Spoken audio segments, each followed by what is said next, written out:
রাত 12টার পরেও নিস্তব্ধতার মধ্যে নিপা জানালার পাশে বসে আছে। চোখের সামনে উড়ছে সেই চিঠির শেষ লাইনটা, তোমার ভালোবাসা আমি ধরে রাখতে পারলাম না, ক্ষমা করে দিও। 7 বছরের সম্পর্ক, প্রথম দেখা কলেজে, বৃষ্টি ভেজা দুপুরে।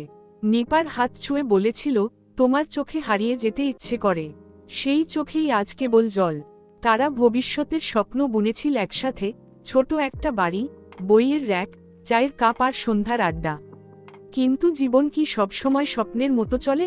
সুমন বলেছিল, তার নতুন অফিসের জায়গা ঢাকার বাইরে, সম্পর্কটা নাকি দুর্বল হয়ে যাচ্ছে। দূরত্ব ভালোবাসা মারে, বলেছিল সুমন। নিপা বুঝতে পারেনি, ভালোবাসার মৃত্যু এতটা নিঃশব্দ হতে পারে।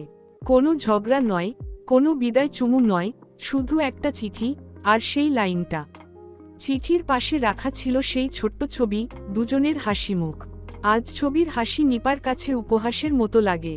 সে জানে সুমন আর ফিরবে না, কিন্তু প্রতিটা রাতে জানালার পাশে বসে সে সেই চিঠির শব্দগুলো গুনে যায়, আবারও হারায় পুরনো দিনের গল্পে।